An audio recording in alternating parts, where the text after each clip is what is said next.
आइए आज द्विघात समीकरण के बारे में जानेंगे हम लोग, ठीक ना।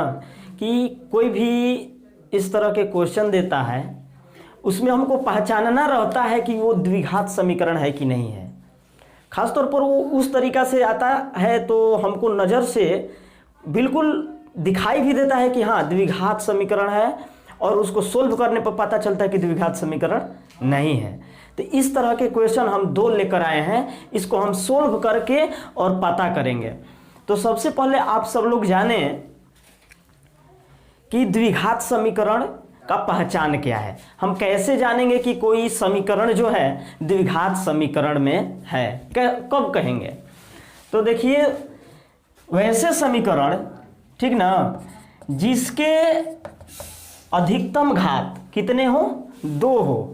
जिसका अधिकतम घात 2 होता है वही द्विघात समीकरण कहलाता है। तो चलिए कैसे होता है।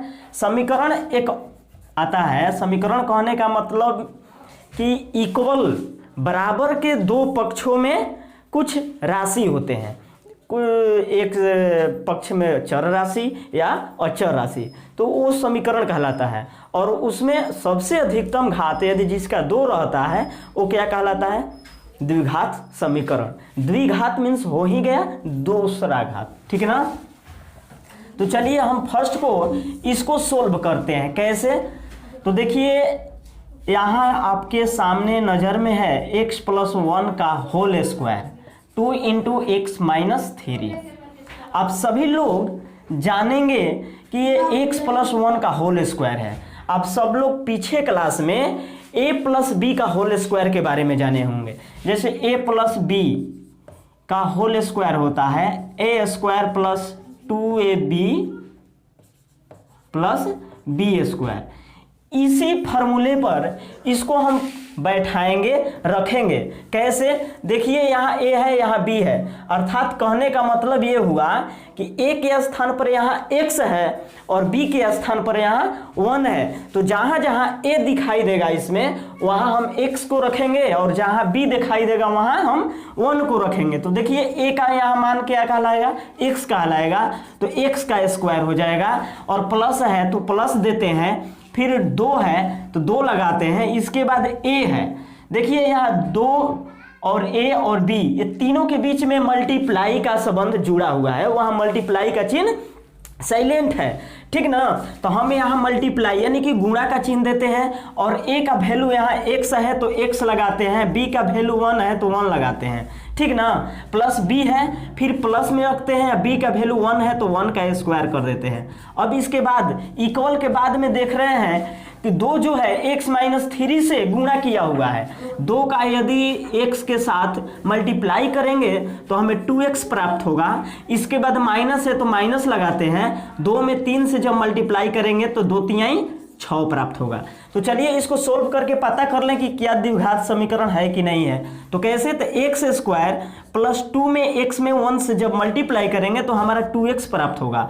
अब +1 का स्क्वायर, किसी भी संख्या के स्क्वायर का मतलब होता है उसी संख्या में उतना ही से गुणा कर देना, ठीक ना।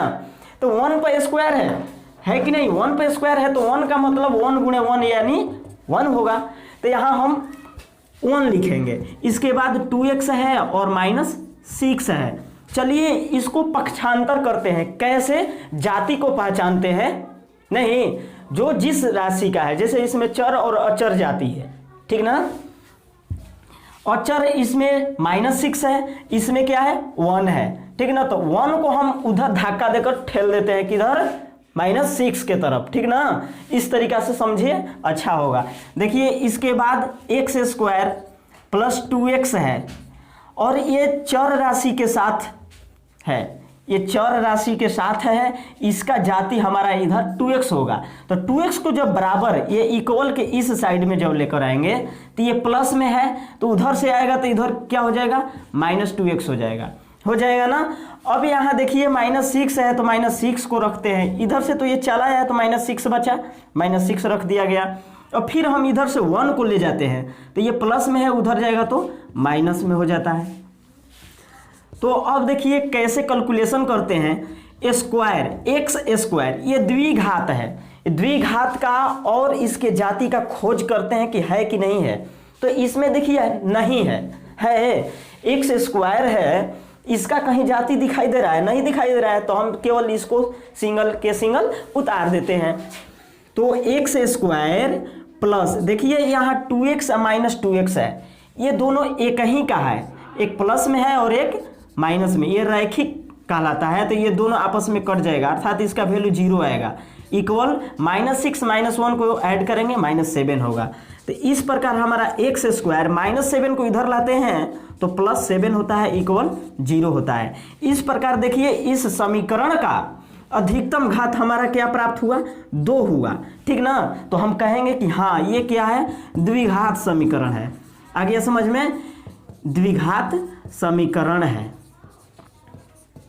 इस तरीका से किसी भी क्वेश्चन का हल करके हम सॉल्यूशन को प्राप्त करते हैं। हम ऐसे करेंगे कि इसको बार बार सॉल्यूशन करते रहेंगे, तभी हमको आ सकता है किसी भी एग्जाम को, है ना, उसमें सफल होने के लिए अपनी क्वेश्चन कॉपी में लिख कर और उसको इस तरीका से बार बार रिपीट करेंगे। देखिए आपकी लड़ाई जो है मेन सीमा के पास पहुंच चुकी है। 10th क्लास के आप सब लोग स्टूडेंट हैं। तो चलिए हमारा नेक्स्ट क्वेश्चन यहाँ आपका इंतजार कर रहा है, तो हम चलते हैं ठीक इसी के जैसा, इसको सोल्व करते हैं, ठीक ना। तो देखिए इस साइड में सोल्व कर दिया जाए, बिल्कुल आसान चीज है। आपके सामने इस तरह का जो भी मेथड आया समझ गए होंगे। अब चलिए देखिए क्वेश्चन नंबर 2 है x minus 2 into x plus 1 equal x minus 1 into x plus 3।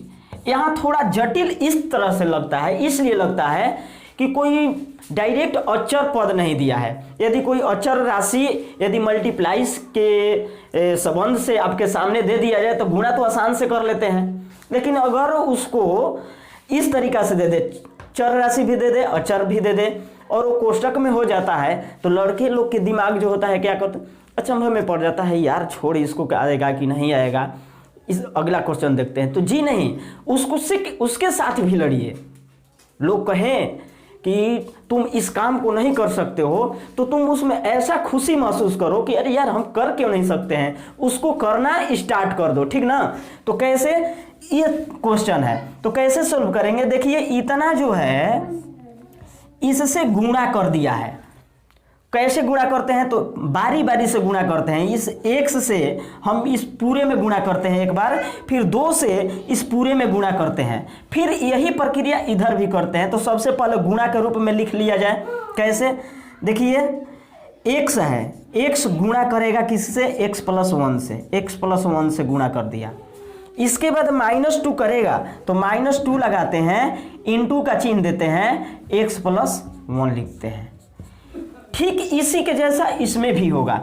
x जो है इस दोनों से मल्टीप्लाई करेगा तो x इंटू एक्स प्लस 3 हुआ, फिर -1 जो है इसी से गुणा करेगा x प्लस 3 से, ठीक ना। तो अब गुणा करके हम कैसे लिखते हैं? देखिए x में जब x ले गुणा करते हैं तो क्या हमारा प्राप्त होता है? x स्क्वायर होता है। फिर x 1 से जब मल्टीप्लाई करेगा तो x नहीं होगा, किसी अचर संख्या, है ना, यदि चर से गुणा करता है तो उतना प्राप्त होता है। जैसे x है, x में यदि हम 1 से मल्टीप्लाई करें तो हमारा x ही प्राप्त होता है, ठीक ना। तो यहाँ हम x रख दिए। इसके बाद ठीक अब इसके पास पहुँचते हैं, माइनस है तो माइनस यहाँ लगाते हैं, 2 गुणा करेगा इस x से तो 2x हो जाएगा, और फिर माइनस प्लस से जब गुणा होगा तो हमारा माइनस प्राप्त होगा। इस 2 से गुणा 1 से करेंगे तो 2 होगा ना। देखिए एक पक्ष, ये बाएं पक्ष है, इस बराबर के बाएं पक्ष का काम कर दिए हमने, तो ये कर दिया। अब इसके बाद ठीक देखिए यही क्वेश्चन यहाँ छापे, हम यही देख लेते हैं। x में x ले गुणा करते हैं तो एक्स स्क्वायर, ठीक है। फिर +3 है, x में 3 से गुणा करते हैं तो +3x होता है, हो जाएगा। -1 है, देखिए माइनस लगाते हैं, 1 से x ले गुणा करेंगे तो x होगा, अब माइनस प्लस माइनस हो जाएगा, 3 में जब 1 से गुणा करते हैं तो 3 होगा।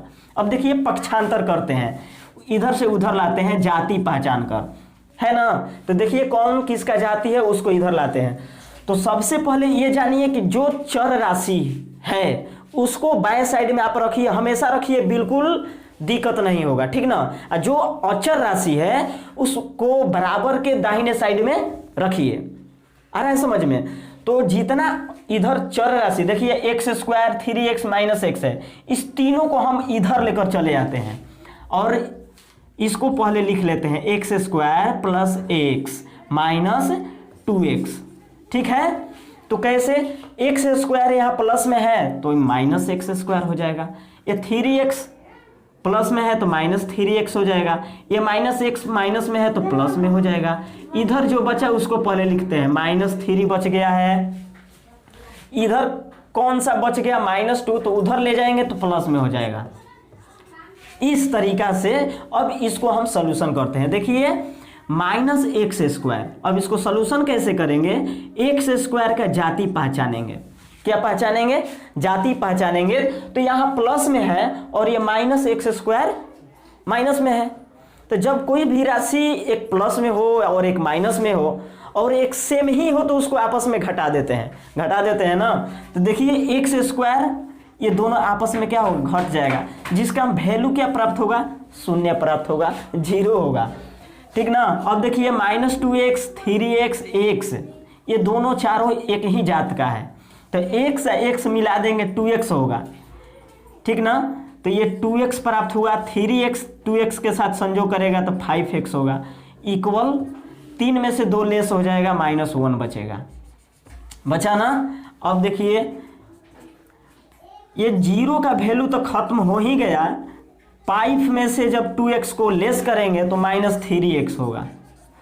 तो हम यहाँ देख रहे हैं, हमको दिखाई दे रहा है कि यहाँ द्विघात समीकरण का पोजीशन नहीं तैयार हो रहा है। क्यों, इसका कि अधिकतम घात इसका 1 है, जबकि होना चाहिए हमको क्या, 2 होना चाहिए ना। यदि 2 ना रहे तो द्विघात समीकरण होगा नहीं। तो यहाँ तो 1 दिखाई दे रहा है, तो हम डायरेक्ट क्या करते हैं कि नहीं, यहाँ ऐसे लिखते हैं, नहीं द्विघात समीकरण नहीं है,